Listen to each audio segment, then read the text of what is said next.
xaafadaan iga dambeeyo waxaas oo guryo ah oo aad u jeedaan oo daaraha dhaadheer ah oo qaarna ay dhisan yihiin qaarna aysan dhisnayn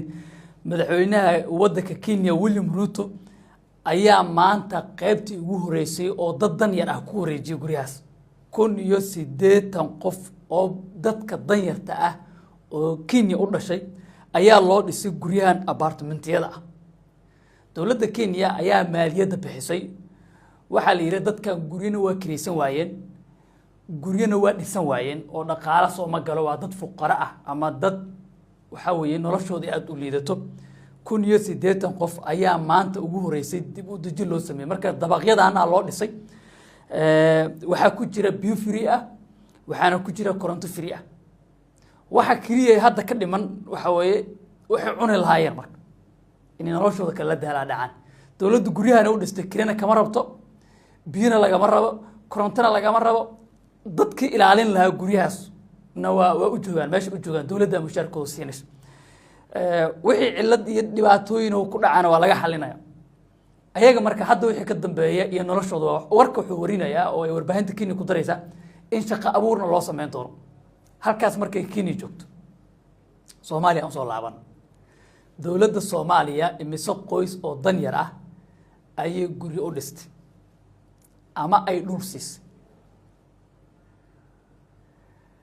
waxa laga yaabaa inay ku doodid Kenya waa dawlad xoogaa kortay oo dhaqaale leh oo dhisan waa run waa ka aqbalaynaa laakiin Soomaaliya haddii aysan awoodii ay dadkeeda guri ugu dhisi lahayn oo biyo iyo koronto free aysan ku siin karin ma ka jirtaa Muqdisho maanta baahi dadka danyarta ah loo barakiciyo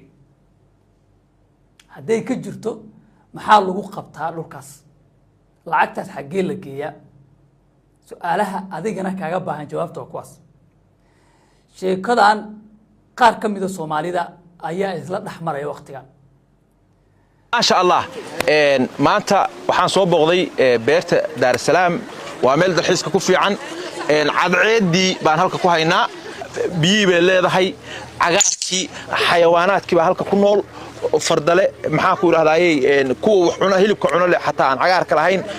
maxaa ku yiraahdaa libaax leh iyo xaas leh durwaale waxyaabo badan baa halka yaala marka waa beer runtii anu 7 dal baan dalxiis ku tagay waa la socotaa in la waxsiin ahay maalto waa tagay Dubai waa tagay Dooxa waa tagay Nairobi Istanbul halka meel loo dhigo wallahi ma arkin fagaarayaasha siyaasadda lagu gorfeeyo looga doodaya dadka faalooyinka qoraya waxaana la sameynayaa isbarbar dhig madaxda dawladda Kenya iyo madaxda dawladda Soomaaliya oo ku saabsan yaa u dhow muwaadiniintooda yaa ka warqaba koox kamid ah waxay ku doodayaan Kenya inay tahay dawlad xoog leh dadkeediina ay gaartay heer ay qancin karto wali laakiin dhibaatooyin kale gudaha Kenya waa ka jira Soomaaliyana dadkii dan yarta ah halkii ay garab istaagi lahayd inay xoog uga bixiso guryo ay dawladdu ka maarmi kartay ama dhul ay dawladdu ka maarmi kartay oo ay deganaayeen sababtayna isna dhulkaas in lacag inta lagu qaato ganacsato la siiyo ama tujaariin ay qaataan iyo siyaasiyiin lagu qanciyo halkii ay dadka dan yarta ah in la siiyo adiga ila hadlayo isbarbar dhig maxaa ku soo baxaya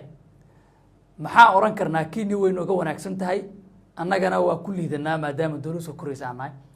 maxaa oran karnaa madaxdeena Soomaalidu waa ku wanaagsan yihiin kuwa Kenya waa looga wanaagsan yahay ma kuwa Kenya waa ku wanaagsan yihiin kuwa inana waa laga wanaagsan yahay aragtidaada qaybta seefaalada noogu reeb buqaakana shirkad hadda nagu cusubtaan nagu soo bir aad ma maasata